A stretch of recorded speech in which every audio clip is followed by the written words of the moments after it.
আসসালামু আলাইকুম এভরিওয়ান, আশা করি সবাই ভালো আছেন। তো আজকে হচ্ছে যে আমি বাজার থেকে নিয়ে আসছি, এখানে হচ্ছে যে এগুলো ইচা মাছ। আর এখানে ইচা মাছ না, এখানে অনেক ধরনের মাছ আছে, যেমন ইচা মাছ আছে, তারপরে উলুয়া মাছ আছে। এগুলো সবগুলো হচ্ছে যে এখন কুটতেছে, তো এগুলো বাসা হইতেছে। এখানে হচ্ছে ইচা মাছ রাখা হইতেছে, এখানে উলুয়া মাছ আর হোয়া মাছের চা আর কি, এগুলো রাখা হইতেছে। তো এগুলো হচ্ছে যে কি দিয়ে রান্না করবো, যে ইচা মাছগুলো আছে এখানে হচ্ছে যে আমার দিদি শাক করতেছে। এটা হচ্ছে, এটার কি শাক? মাইরা শাক। এগুলো হচ্ছে মাইরা শাক। তো এগুলো দিয়ে হচ্ছে যে ইচা মাছ দিয়ে রান্না হইব, আর এগুলো এক্সট্রাভাবে রান্না করবো। তো দেখতে থাকেন সম্পূর্ণ ভিডিওটি। খুব শাক আছে না? কি শাক এটার? ও আচ্ছা, মাইরা শাক আছে। মাইরা শাক দিয়ে আর ইচা মাছ দিয়ে এটা দিই, এটা দিয়েও কি ইচা মাছ দিয়ে রান্নবেন না? হ্যাঁ, তো এগুলো দিয়েই ইচা মাছ দিয়ে রান্না হইব। তো দেখতে থাকেন, খুব সুন্দর একটা রেসিপি হতে যাচ্ছে আজকে।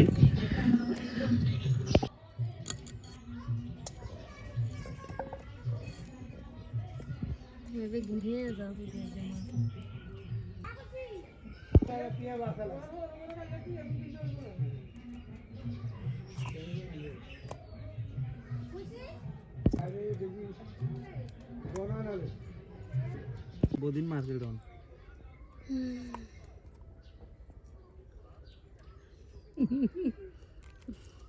এগুলো হচ্ছে মাইরের শাক, এগুলো হচ্ছে মাইরের গাছ আর কি।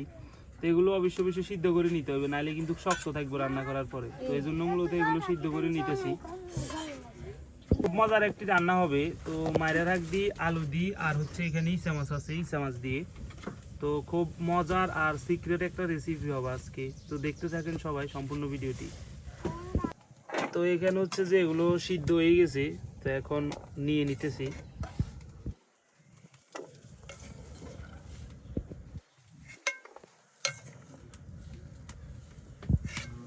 সিদ্ধ না করলে এখানে হচ্ছে যে শক্ত শক্ত থাই যাবো যদি যে এর সাথে রান্ধি। আর একটা কালার আছে এটার ভিতরে, এই মাইরা শাকের একটা কালার আছে, ওই কালারটা আবার ওই যাবে, এই জন্য হচ্ছে যে সিদ্ধ করে নেওয়া মূলত।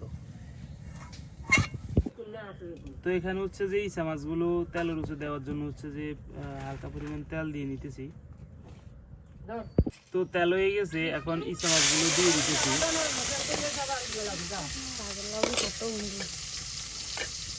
শাকের লগে ছোট গুণ দিলে তাইলে এটার লগে বড় গুণ দিয়ে এলাম। তো এই যে এখানে ইচা মাছ তেলে দিয়ে নিতেছি। চা বাগান দিয়ে লাগবে।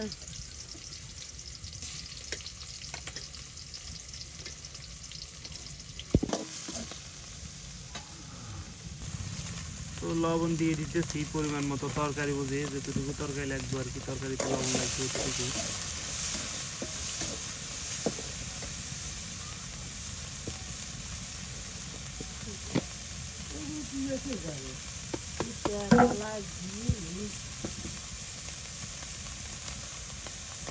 তো এখন দিয়ে দিচ্ছি পরিমাণ মতো হলুদের গুঁড়া।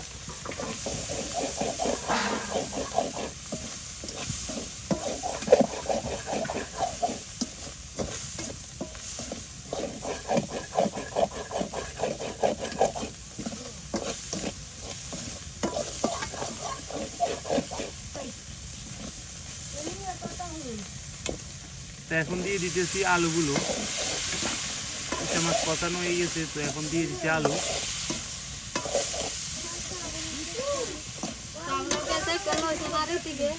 এবং এরপরে দিয়ে দিতেছি, সবগুলো একসাথে দিয়ে ভালোভাবে কষাই নেবেন। ভালোভাবে কষিয়ে নিলে খেতে মজাটাই আলাদা হবে। আর কষানি যদি একটু খারাপ হয় বা কম হয় তাহলে অতটা ভালো লাগবে না কিছু।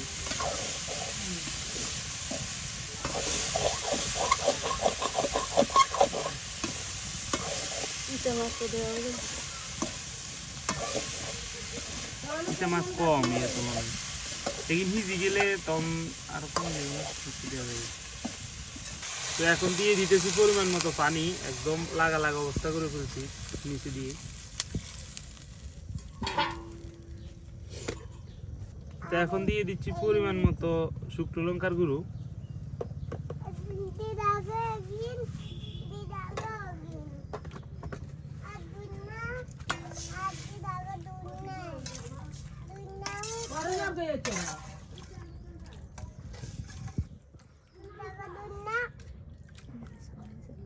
এখন এগুলো হচ্ছে যে এক্সট্রা করে রান্না হইব, এই অল্প এটা হচ্ছে কিছু পরিমাণ বাড়ছে মাছ থেকে, তো এগুলো এক্সট্রা করে রান্না হবো। এই জন্য হচ্ছে যে এখানে দিয়ে দেওয়া হবে পেঁয়াজ কুচি, তারপরে রসুন কুচি, আদা বাটা, এগুলো সবগুলো হচ্ছে যে এখানে দিয়ে দেওয়া হবে।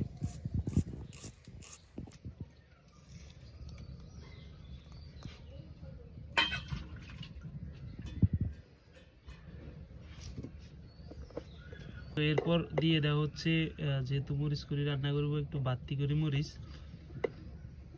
আবার বেশি দিলে খাইতে গেলে কিন্তু আবার অতিরিক্ত ঝাল লাগবে, ওইটাও কিন্তু মাথায় রাখবেন। এরপরে দিয়ে দিতেছি পরিমাণ মতো হলুদের গুঁড়া,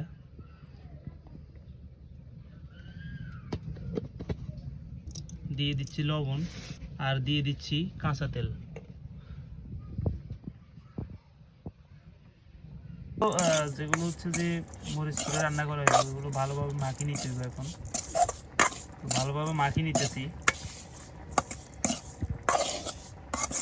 এরপর হচ্ছে যে হালকা পরিমাণ পানি দিয়ে দিব, পানি দিয়ে এগুলো হচ্ছে যে চুলাতে উঠে বসাই দিব।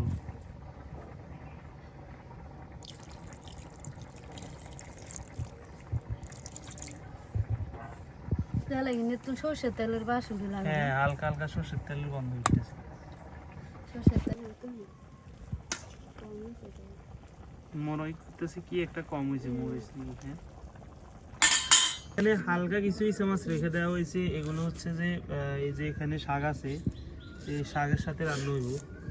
এখানে এই যে শাকের জন্য পেঁয়াজ কুচি করতেছে, আর এখানে ইচা মাছ আছে, আর এখানে রসুন রয়েছে। তো এগুলো সবগুলো হচ্ছে যে রসুন যেগুলো, এগুলো সব কিছু রেডি করে রাখতেছে। এখানে আরেকটা তরকারি উঠে নিয়ে আছে, এটা ওই গেলে হচ্ছে যে এগুলো তুলে দেওয়া হবে। ইচা মাছ এখন দেখা যায়, তো ওই সময় কিন্তু দেখা যায় না। হ্যাঁ,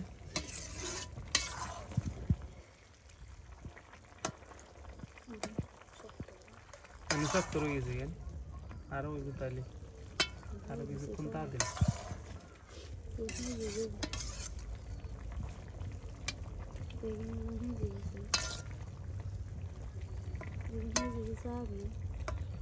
এগুলো হচ্ছে যে হয়ে আসছে, তো এই জন্য হচ্ছে যে হালকা কিছু পেঁয়াজ কুচি আর রসুন কুচি দিয়ে এগুলো হচ্ছে নামাই নিব।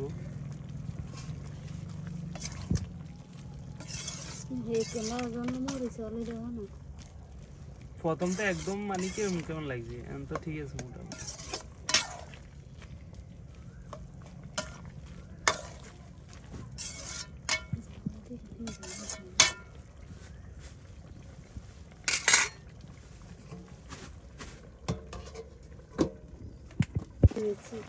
তো এগুলো অলরেডি হয়ে গেছে তরকারি, এখন নামাই নিব এগুলো।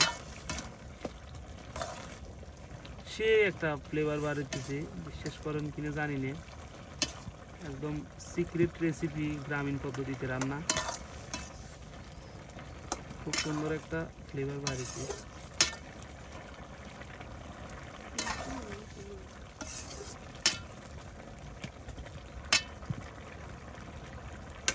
যেগুলো হচ্ছে যে মরিচ ভুনা করা হবে সেগুলো এখন হচ্ছে যে উঠাই দিছি, এবং উঠাই দিয়ে সাথে সাথে ঢাকনারি ঢাকি দিবেন, তরকারি যেহেতু গন্ধ টন্ধ কোনো দিকে না যাইতে পারে।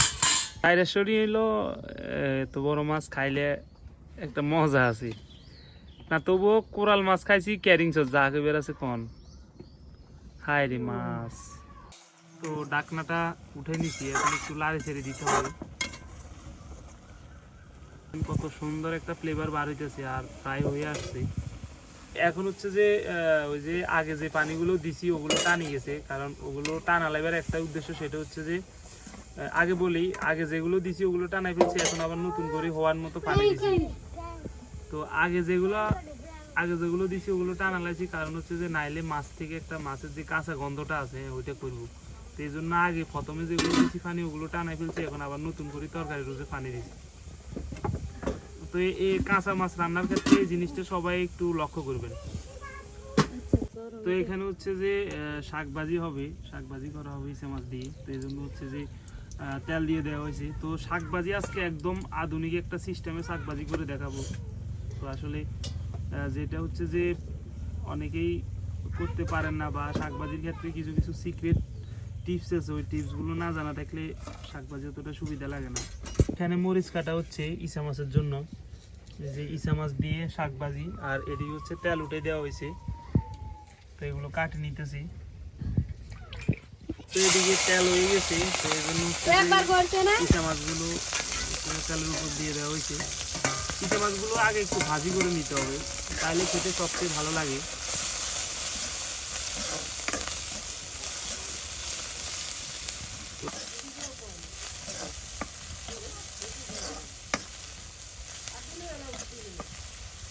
তো এদিকে এগুলো তো হচ্ছে যে দিয়ে দেওয়া হচ্ছে পরিমাণ মতো লবণ,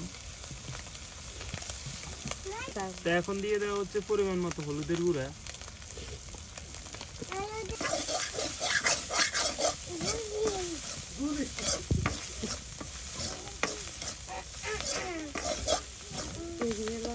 এখানে হচ্ছে যে যে শাকগুলো রাখছি ওগুলো হচ্ছে যে দিয়ে দিতেছি। এখানে ইচা মাছগুলো ভাজা ভাজা হয়ে গেছে, এখন শাকগুলো দিয়ে দিলাম।